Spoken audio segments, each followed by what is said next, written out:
Eto na. Naisip niyo na ba kung paano ang isang post na 4 na salita lang, pwedeng maging meet siya ng isang parang yera na sa social media?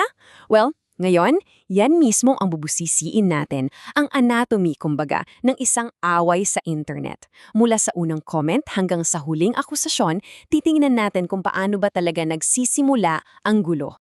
Okay, simulan natin. First part, a post and a bust, the spark.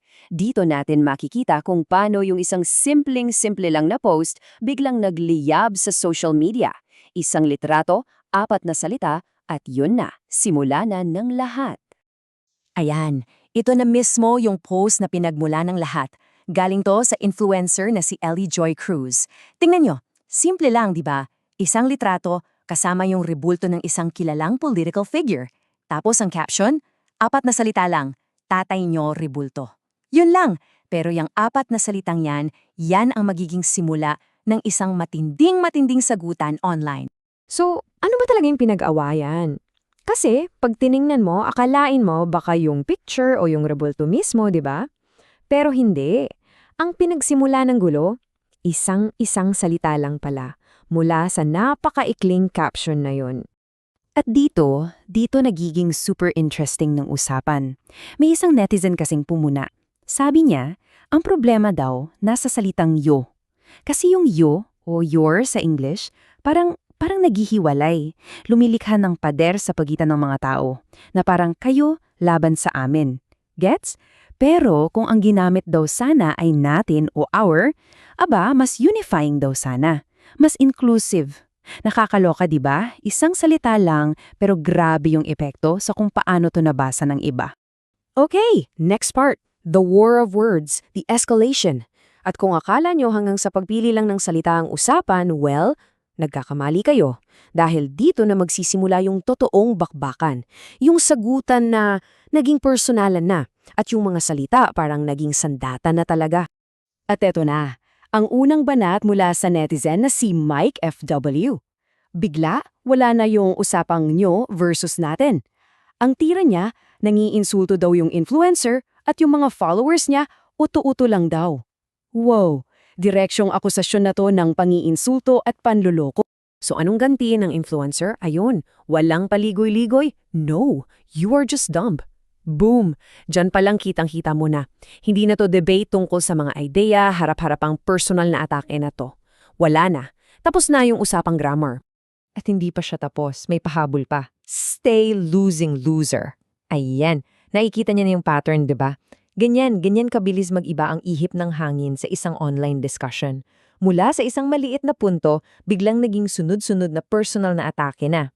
Yan yung tinatawag na ad hominem, yung inaatake mo na yung tao, hindi na yung argument. At nung akala mo na alam mo na kung saan papunta tong awayan, biglang may plot twist. Nagbato ulit yung netizen, pero this time parang bomba na yung binitawan niya. Isang mabigat na akusasyon na, grabe ang layo-layo na sa original na post at sa usapang nyo at natin. So, part 3, the signature campaign, the real issue. Teka, hold on, ano tong bigla ang akusasyon na to? Para maintindihan natin kung saan to nanggagaling, kailangan nating silipin yung background story. At yon ay isang medyo controversial na signature campaign na konektado sa political figure na nasa rebulto. So, ano nga ba tong signature campaign na to? Basically, ito yung paraan ng mga taga-suporta para maipakita yung, pagmamahal at paniniwala nila sa dating Pangulo. Ito yung galaw nila para sabihin, hey, we still got your back. Para mabigyan ng boses yung suporta nila. Okay, ika-4 na bahagi. A question about children. The unanswered accusation. At dito na tayo papasok sa pinakabugat ng issue. Yung huling banat ng netizen.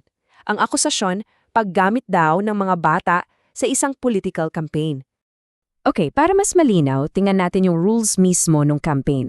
Sinasabi dyan, malinaw na malinaw, kailangan ng ID number para may sama yung pirma. At bakit? Kasi yung pagpirma, isa yung legal na consent o pahintulot. At alam naman natin, di ba, na sa batas, ang mga bata, hindi pa sila pwedeng magbigay ng ganyang legal na consent. Kaya naman, dito na ibinato ng netizen yung kanyang, kumbaga, killer question na hanggang ngayon parang nakabitin pa rin sa ere. Tanong niya, Anong government ID number ang hiningi ninyo sa mga batang pumirma? Kitams, yung linaw ng patakaran laban sa bigat ng akusasyon. At ang tanong na yan, sa buong palitan nila ng salita, walang sumagot. Okay, last part, the digital divide, the takeaway. So after all that, yung buong drama na yan, ano ba yung matututunan natin dito? Anong kwento ang sinasabi ng isang ganitong away tungkol sa buhay natin online ngayon?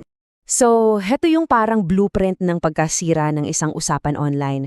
Tingnan nyo nagsimula lang sa isang salita, tapos sumabog sa personalan, biglang lumiko sa isang seryosong isyong pampolitika, at sa huli, nag-iwan ng isang napakalaking tanong na walang sagot.